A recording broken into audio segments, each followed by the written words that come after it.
Presidenti i Federatës Shqiptare të Futbollit Armand Duka ishte i ftuar në emisione sportiv favorit në televizionin të shtatë, ku foli për një sër temash të rëndësishme që lidhen me futbollin në Shqipëri dhe Kosovë. Në intervistën e tij, presidenti Duka komentoi zhvillimet në kongresin e fundit të UEFA-s që u mbajt në Serbi, duke theksuar rëndësinë historike të vendosjes për herë të parë të flamurit të Kosovës në Beograd. Ai i ftoi të gjithë ta shohin këtë si një hap pozitiv që u mundësua fal futbollit. Ndër të tjera, kreu i qeverisë së futbollit shqiptar foli dhe për kalimin e etnik prutit te kombëtarja shqiptare, marrëdhëniet e mira mes FSHF-s dhe FFK-s, si edhe për ndeshjet kualifikuese dhe shanset për botrorin 2026 të Shqipërisë dhe Kosovës. Presidenti Duka komentoi gjithashtu incidentin me klubin e Tërnocit, vendosin e këngës mora fjalë në stadium, situatën aktuale të infrastrukturës sportive si dhe planet për ndërtimin e stadiumeve të reja në Shqipëri. Kongresi UEFA-s. Kjo është vërtet një çështje sensitive dhe unë do të mundohem që t'ju informoj dhe të jap opinionin tim për këtë çështje. T'ju informoj për atë çfarë ka ndodhur që në Kongresin e UEFA-s në Beograd, ku mori pjesë delegacioni shqiptar, delegacioni i Federatës së Kosovës dhe i gjithë federatave të tjera. Çdo gjë ka qenë normale dhe kur kemi hyrë në hollin e Kongresit një natë para, ku bëhet një pritje zyrtare me rastin e Kongresit, kanë qenë të gjithë flamurit e të gjitha vendeve pjesëmarrëse, përfshirë dhe flamurin e Kosovës. Në atë moment ku ne kemi qenë bashkë, delegacioni shqiptar dhe ai i Federatës së Kosovës, kryesuar nga Gilma Temi, kemi bërë një video të të gjithë flamurive shqiptar e kosovar dhe është publikuar nga ne. Pastaj çdo gjë ka qenë normale. Një darkë zyrtare dhe të nesërmen kongresi përsëri ka qenë normale, ku flamuri dhe të gjitha simbolet e të gjitha shteteve kanë qenë në tavolinat e pjesëmarrësve në kongres. Kjo ishte në një lloj mënyre informacioni.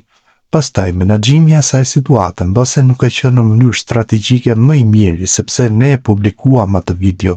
E publikuam jo për të provokuar njerin në Serbi, jo për të treguar triumfator, por për ta sjellë si një shembull zhvillimi që askush të mos mendojë se flamurit të vendeve vendosen pa miratimin e autoriteteve serbe.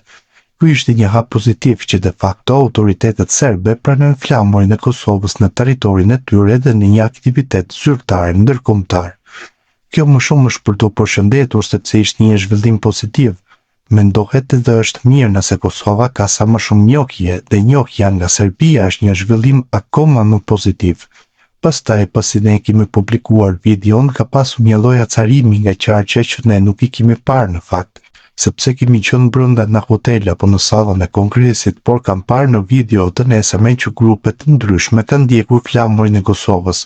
Nuk e di nëse ka qenë afërsi të hotelit apo le ta themi grupe ekstremistësh që më shumë se 4-5 vetë me çfarë kam parë në video, kanë ndjekur flamurin e Kosovës në afërsi të hotelit apo diku tjetër.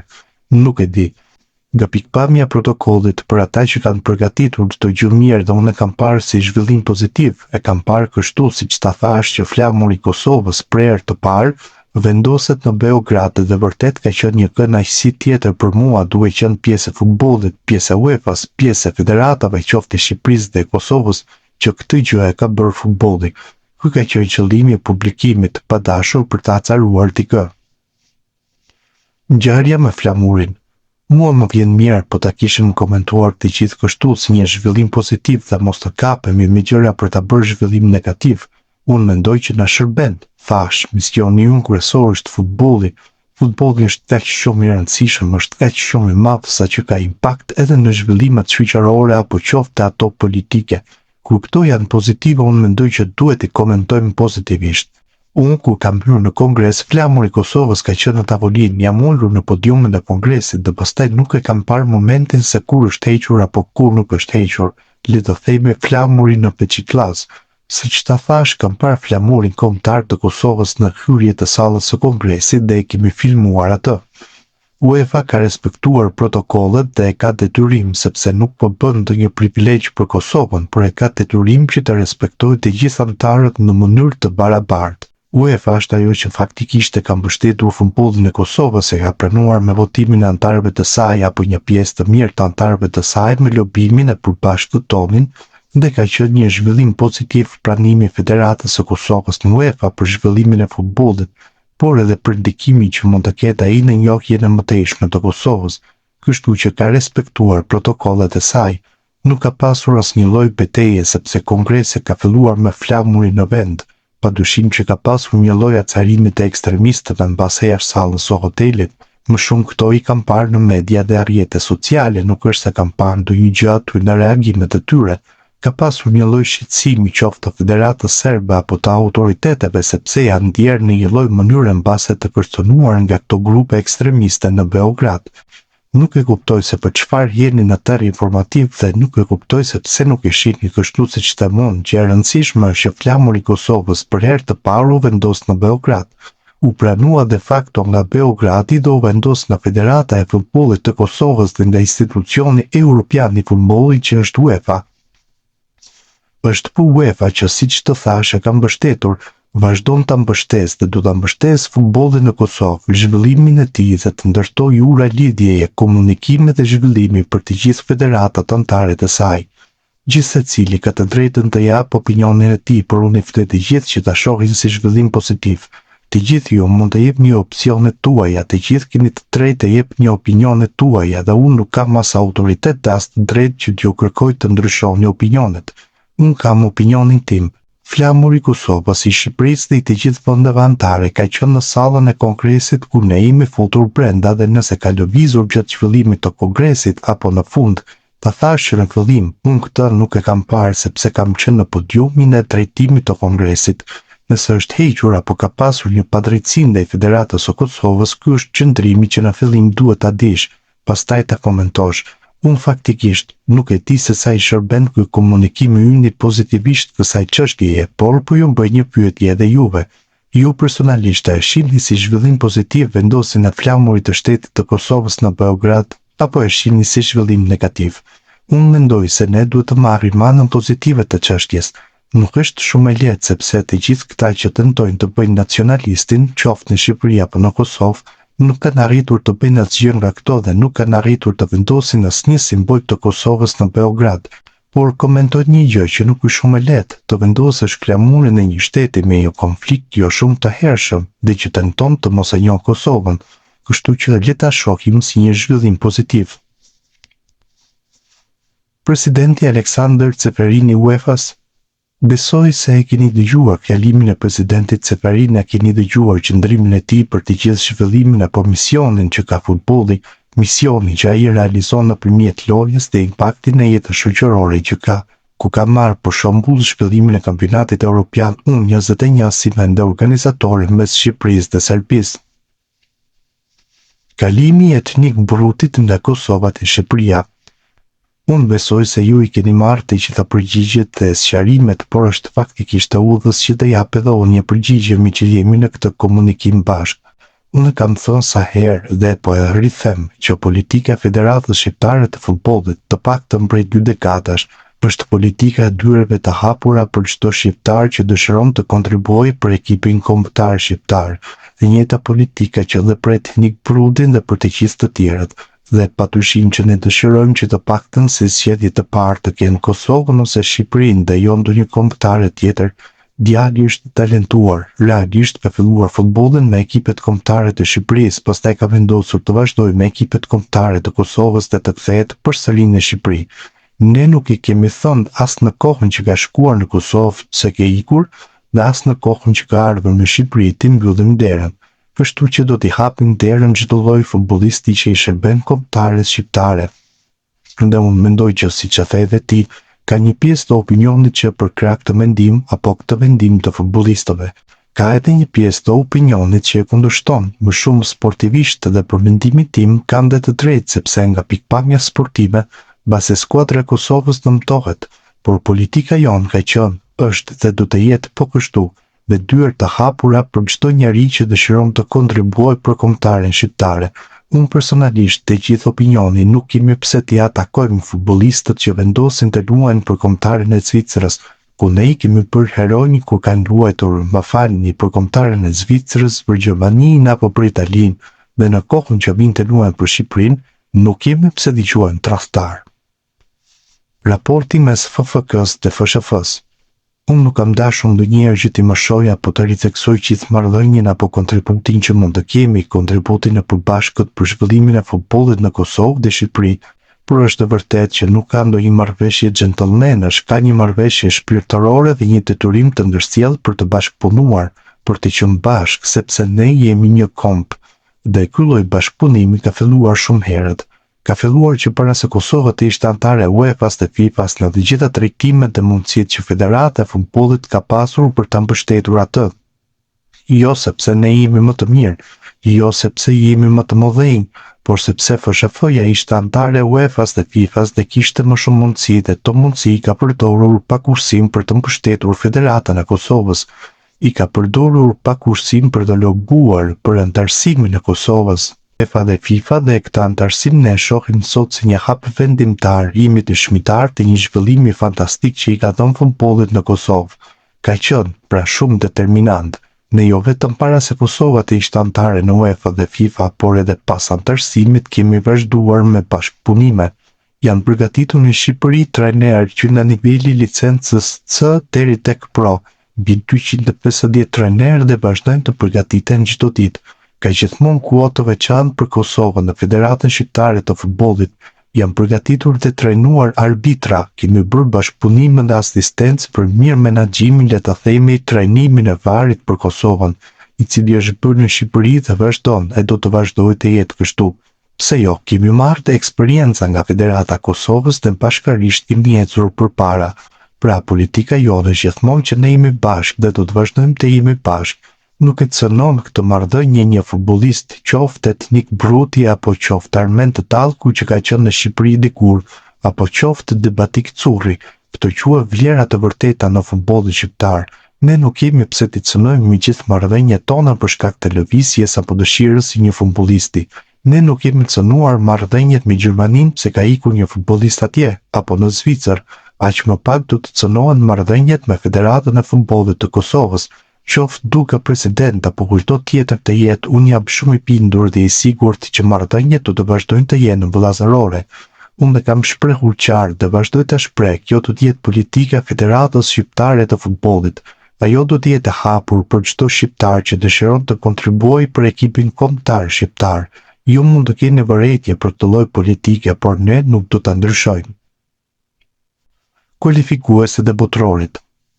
Që me hedhi në shortit faktikisht nuk ka qenë një short i kënaqshëm për ne nga pikpamja sportive, sepse kemi Anglinë, një nga skuadrat që pothuajse asnjëherë nuk ka bërë një hap falc në kualifikuese. Madje në vitet e fundit ka mbyllur turnet kualifikues, ndeshjet kualifikuese me pikë të plota, kështu që është vërtet një ekip i fortë. Pastaj edhe Serbia është një skuadër me elementë shumë të mirë, por mbas ajo një skuadër kompakte. Pra nuk është një grup i lehtë, por gjithsesi ne kemi filluar me synimin që mund të shkojmë në botror dhe do të vazhdojmë kështu. Vërtet kemi humbur ndeshjen e parë, por nuk është një zhgënjim. Kemi fituar ndeshjen e dytë që në letër quhet një kundërshtar modest, por kur nuk arrin në rezultatin bëhet e vështirë, siç eksperiencat tona kanë treguar. Andorra na ka barazuar në vitin 2019 në Tiranë 2-2. Tash më duket një pengesë e kaluar lehtë, por do të vazhdojmë të kemi pengesa të vështira.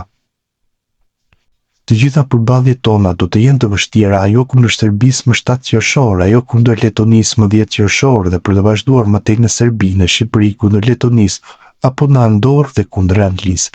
Pra çdo ndeshje do të jetë e vështirë, e dim që është një rrugtim i vështirë, por ne do të synojmë dhe do të ëndërrojmë. Gjithmonë botrori mbetet më i vështirë se europiani, sepse kualifikohen vetëm 16 skuadra, kualifikohen vetëm vendet e para dhe të dytat luajnë në play-off. Besoj se objektivi real i ynë ajo që duhet tentuar më shumë është të kërkojmë botrorin përmes play-offit, por dihet që në futboll ka shumë gjëra që duhet të bëhen bashkë dhe unë uroj që të bëhen bashkë. Qoftë edhe ajo që the ti në fjalinë e fundit, a do shkojmë në botror apo do shkojmë në botror. Nëse ne themi se do të shkojmë në botror, më të lehtë do ta kemi rrugën. Shanset e Kosovës për në botror. Kosova ka vërtet një grup të balancuar, një grup të prafërt me atë që kishte Shqipëria në ligën e kombëve, i cili përfundoi në vendin e fundit me 7 pikë, ku 7 pikë nuk i kishin bërë në 3 grupet e tjera bashkë. Nga vendet e fundit, ato që ngjiten më lart ishin me pikë të barabarta dhe Kosova ka të njëjtën situatë. Mund të arrijë vendin e parë në atë grup me Suedin, Zvicrën dhe Sloveninë, por mund të arrijë edhe vendin e fundit. duhet të ketë fat, duhet të ketë futbollistët në gjendjen optimale gjatë zhvillimit të ndeshjeve, dhe ka filluar mirë pavarësisht se ishin ndeshje play-offi për Ligën e Kombeve këto të marsit, por me rezultate shumë bindëse dhe me lojra vërtet shumë të bukura, qoftë këtu apo qoftë në Spanjë kundër Islandës. Tashmë uroj që t'i kenë vërtet futbollistët në dispozicion, të kenë formën më të mirë, të kenë mbështetjen maksimale dhe të bëjnë rezultate pozitive. Thash, për mua është një grup i balancuar. Kosova mund të renditet e para në grup, por larg qoftë mund të renditet e fundit, sepse kaq i balancuar është grupi. Dy ndeshjet e Shqipërisë me Serbinë. Ne kemi një eksperiencë në organizimin e ndeshjeve me Serbinë në Tiranë. Padyshim që ka pasur masa të shtuara sigurie, është konsideruar një ndeshje me rrezik të lartë për arsye që dihen, por kemi përfunduar me sukses organizimin e saj pa incidente të mëdha. Ka pasur faktikisht një goditje me gur ndaj autobusit të futbollistëve serb në hyrje të Tiranës dhe ky ka qenë incidenti i vetëm që më mirë do të ishte të mos kishte ndodhur. Jam shumë i bindur që ne përsëri do ta organizojmë mirë. Kam besim në eksperiencën e organizatorëve që është FSHF-ja. Kam besim të ata që do të vinë në shkallët e stadiumit. Më duket se ne jemi me të vërtet më të civilizuar dhe dim të ndajmë sportin nga politika, dim të mbajmë emocionet sportive brenda sportit dhe ndihma reale që mund t'i japim skuadrës është ta ndihmojmë sportivisht, ta përjetojmë atë si një ndeshje futbolli. Fitoria jonë është të fitojmë rezultatin në fushë, të fitojmë 3 pikët dhe të ecim përpara. Padyshim, kam shumë besim dhe te policia e shtetit që do të na ndihmojë për ta organizuar shumë mirë, ndërsa në Serbi eksperiencat janë negative. Më duket se ata kanë shumë më shumë huliganizëm, ne nuk kemi. Ata janë më pak të organizuar se ne, qoftë edhe nga pikpamja e sigurisë shtetërore. Uroj që të kenë nxjerrë mësim nga ajo ndeshje e kaluar dhe të bëjnë çdo gjë mirë. Shumë e rëndësishme është të ndërgjegjësohen qoftë futbollistët serb, qoftë edhe mbështetësit që kjo është një ndeshje futbolli dhe ta përjetojnë si një ndeshje futbolli dhe si një festë sportive. Është përcaktuar se ku do të luhet ndeshja Serbi-Shqipëri? Jo, akoma nuk është përcaktuar. Ka afate për të përcaktuar stadiumin ku do të luhet ndeshja dhe ata janë ende brenda këtyre afateve. Akoma nuk kanë njoftuar as ne si federata as UEFA se ku do të luhet ndeshja kualifikuese në tetor. Dy ndeshjet i paraprin organizimit të përbashkët për Europianin U21 të vitit 2027. A besoni se do të shkojë gjithçka sipas frymës sportive që do të shkojë gjithçka mirë? Mendoj që është në interesin e të gjithëve që çdo gjë të shkojë mirë. Kam shumë besim te eksperienca që ne kemi në organizimin e eventeve të tilla. Kam shumë besim te të gjithë faktorët brenda vendit që do të mbështesin, sepse në fund të fundit që në momentin kur kemi aplikuar për një edicion të tillë, për një kampionat kaq të rëndësishëm, kemi pasur mbështetjen e të gjitha institucioneve publike dhe shtetërore në Shqipëri. Dhe me këtë lloj mobilizimi të përbashkët jam shumë i bindur që do të arrijmë të organizojmë në mënyrën më të mirë të ngjarje e vërtet historike për futbollin shqiptar. Incidenti me klubin e Tërnocit.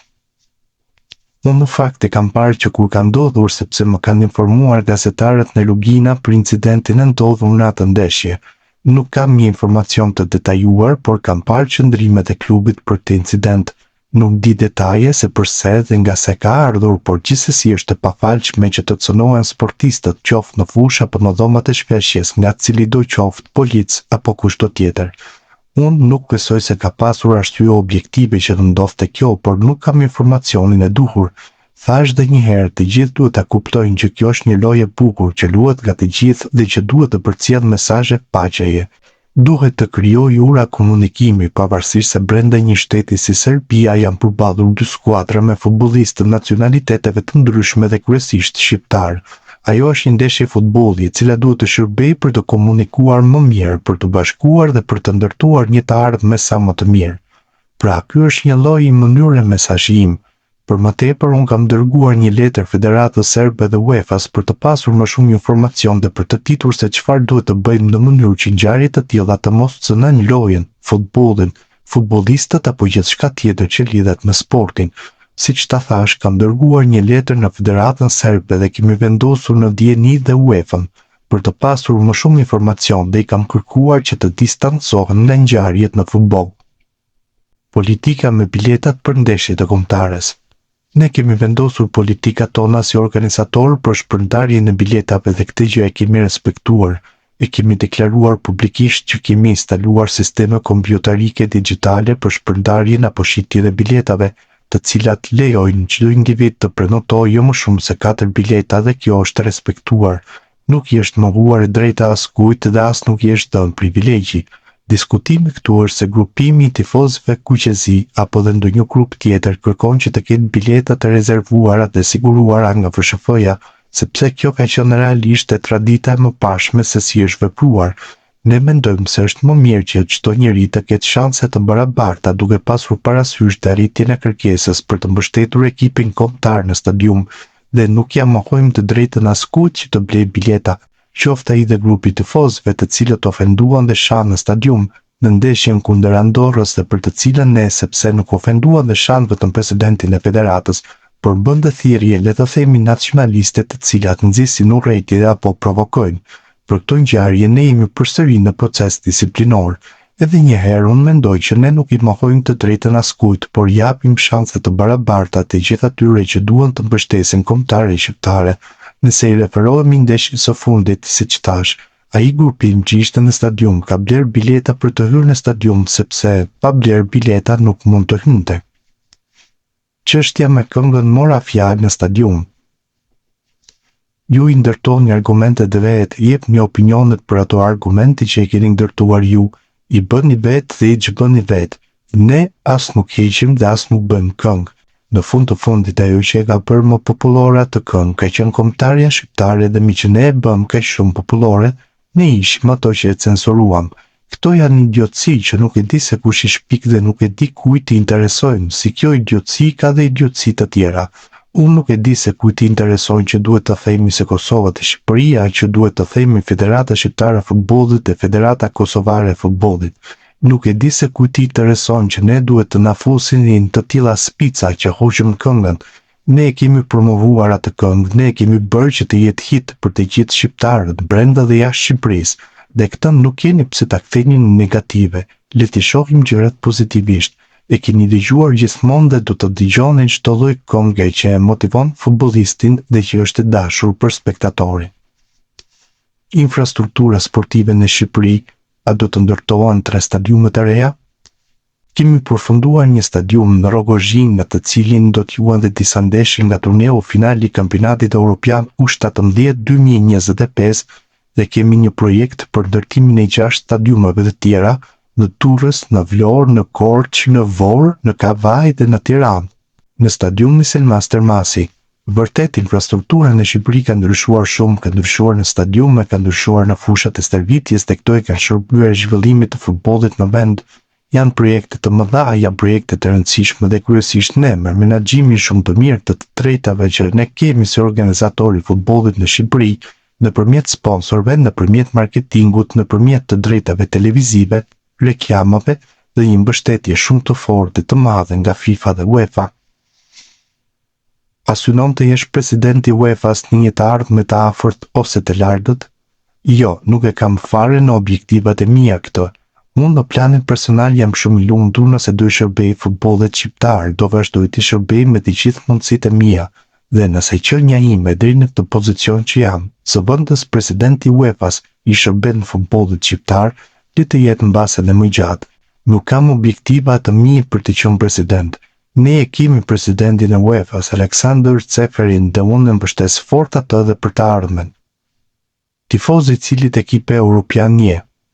Kam qenë dikur milanist mbase edhe për arsye të ngjyrave kuqezi, por ky lloj tifozllëku tani për klube është zbehur, sepse jam i përqendruar te kombëtarja shqiptare dhe emocionet e kombëtarëve shqiptare nuk krahasohet me asnjë lloj kompeticioni tjetër, jo vetëm sportiv, por edhe jashtë sportit.